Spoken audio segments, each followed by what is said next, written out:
I think it was the most difficult, that sailing double-handed non-stop with this IMOCA, it's a tough job. Different than the bubbles or the Whitbreads or the other ones with full crew. You share all the work and the stress. Here you only can share in half. And in terms of satisfaction, it's one unfinished job I did together for the last few years, and finishing here in Barcelona, doing the second place is it's a good moment. I'm very happy.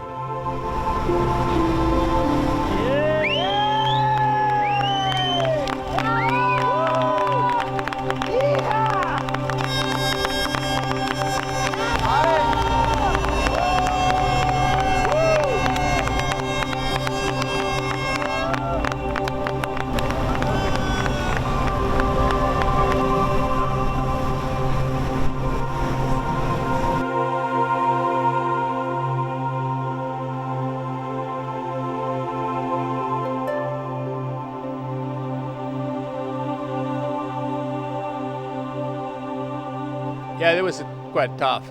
We get a problem with in a jibe, and all the antennas, satellite antennas, GPS, communications, everything is off. And we sailed 3 weeks with no weather information. We don't know where the other boats they were, and we only communicate with the team just to see with the safety iridium. And yeah, it was a little bit tough, but in the end you get used to, and we sail a bit the old-fashioned way. Well, he's a good sailor, Jose, and he's very patient, and the proof is he was holding me for these 3 months. He has to be very, very patient, and this patience makes him, sorting the problems. So sometimes more or less what happened is just pushing the boat and making problems or breaking things, and he was sorting these things and repairing the things. So he made an awesome job repairing the things, sails and everything. That's, without him, I don't think I could have finished the race.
La sortie de Méditerranée aura été relativement rapide pour la flotte de la Barcelona World Race. Premier à atteindre Gibraltar, Hugo Boss est suivi de près par l'équipage de Neutrogena, ainsi que Cheminée Pujula et Gaes Sandros Auditivos. Ces 4 équipages ont déjà fait un trou sur le reste de la flotte. Ils vont aborder l'archipel des Canaries de manière différente, puisque Hugo Boss, le leader, passera entre les Canaries et la pointe de l'Afrique, quand les autres choisiront l'entonnoir entre Fuerteventura et Gran Canaria. Le scénario se répétera à l'occasion du passage du Cap-Vert, où Hugo Boss, cette fois-ci, choisit de passer dans l'ouest de l'archipel. Ensuite, tout le monde descend vers le poteau noir qu'il faudra aborder aux alentours du 24 à 25 degrés ouest, la position la plus favorable. Le poteau noir est avalé rapidement, l'équateur est atteint en moins de 12 jours.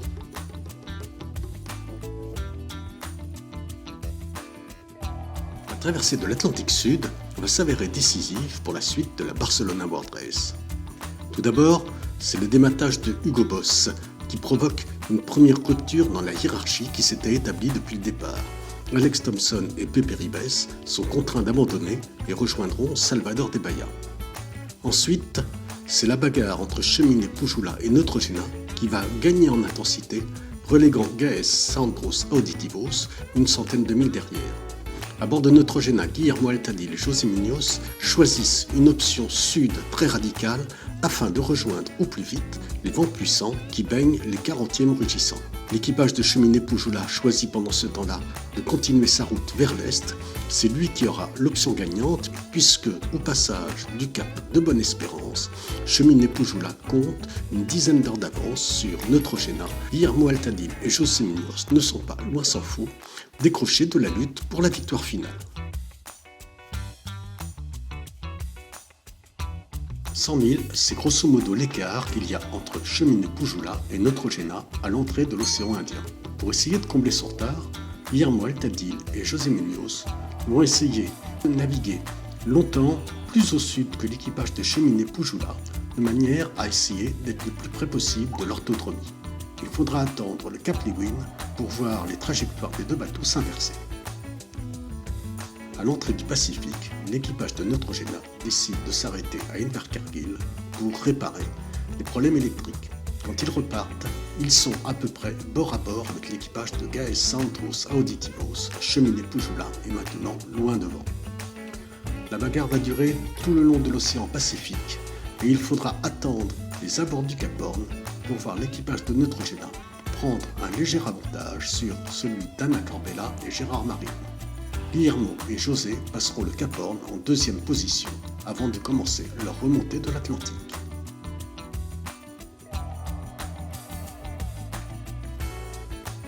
Quand ils passent le Cap Horn, Guillermo Altadil et José Munoz ont environ 200 000 d'avance sur leur adversaire direct, Gaes Sandros Auditivos.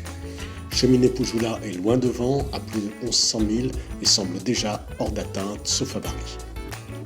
L'Atlantique Sud va être avalé à plutôt bonne vitesse malgré un début de remontée un petit peu pénible dû à des bords qu'il faudra tirer avant de pouvoir attraper les alizés de sud-est salvateurs qui mèneront Neutrogena jusqu'à l'équateur. Le passage du poteau noir se fait sans trop de difficultés et c'est ensuite une très longue remontée au près serré jusqu'à l'entrée du golfe de Cadiz et du détroit de Gibraltar. À l'entrée de la Méditerranée, Neutrogena va retrouver les calmes habituels de la Grande Bleue et mettra un peu plus de 3 jours pour pouvoir rallier enfin Barcelone et fêter cette deuxième place amplement méritée.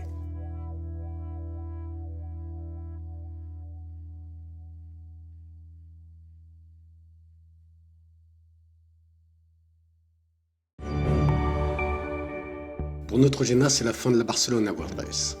L'équipage est arrivé en milieu de nuit à Barcelone, accueilli par les vainqueurs de la course, Bernard Stamm et Jean Le Cam, ainsi que par Alex Thompson et Pepe Ribes. Gaes Sandros Auditivos continue son parcours en mer d'Alboran et devrait pouvoir rejoindre Barcelone dans la journée de demain. Dans l'Atlantique, One Planet, One Ocean et We Are Water continuent de remonter au près, même s'ils ont pu très largement infléchir leur route vers le golfe de Cadiz et l'entrée du détroit de Gibraltar. Renault Capture, quant à lui, est maintenant sorti du poteau noir et bénéficie d'un régime balisé relativement stable. C'est encore le cas pour Spirit of Hungary, mais qui devrait ralentir d'ici très peu de temps à l'approche du poteau noir.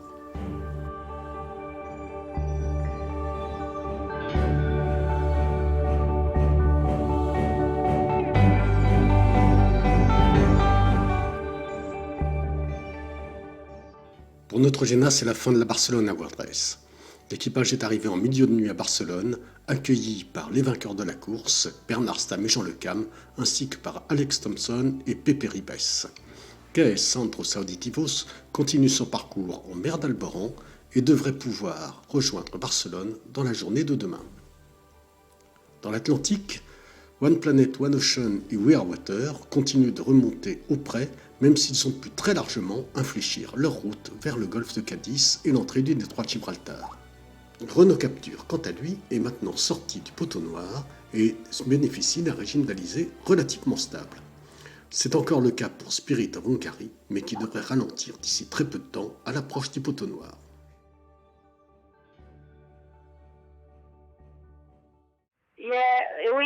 planning to arrive the 1st of April, but at the moment we are not very sure of that because last night we spent some hours floating with no wind, and we have a bit more transitions to pass this afternoon and tonight, and 1 or 2 nights more at sea to arrive at home.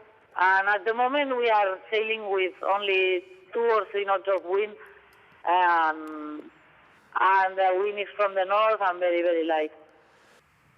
Yes, the feelings are more or less the same because it's, the main feeling is that we want to arrive, we want to go at home and eat normally and see friends and family and have a shower and all these normal things that we miss a lot for these 3 months. And the feeling is more or less the same than the other time. It's like the feeling is that we have been sailing a lot of time.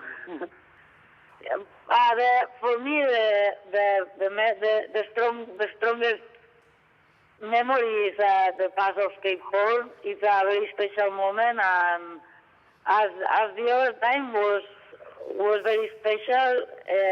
The weather was perfect, and everything, the sky, the light, the helicopter coming to take the pictures, everything was perfect. Was a very good moment, and I have a special feeling for that moment. Anna Corbella et Gérard Marine font route vers Barcelone. Il leur reste encore quelques milles avant l'arrivée. Nous nous attendons demain après-midi, mercredi, aux alentours de 14h, heure locale.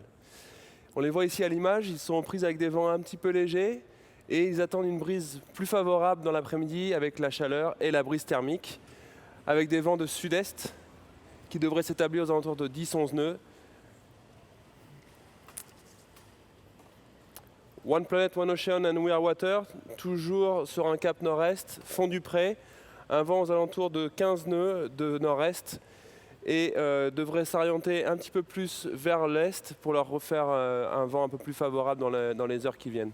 Renault Capture ici fait un cap plutôt nord-ouest. Actuellement le vent est au secteur nord-est avec un vent de 15 nœuds et nous attendons dans les 24 heures qui arrivent un vent qui est plus favorable. Ça devrait adonner pour Sébastien Ondigan et Jörg Richers avec un vent plutôt est, donc pour leur permettre de faire un cap plus favorable en direction de Gibraltar. Spirit of Hungary, encore à 400 000 de l'équateur, donc est actuellement dans des vents plutôt favorables, un vent de sud-est assez établi aux alentours de 15 nœuds, mais dans les heures qui arrivent, quand ils font une route plus vers le nord, on va les voir ensuite arriver dans une zone de poteau noir avec assez large aussi, et donc le vent devrait faiblir dans les heures à venir, plus il se rapproche du nord.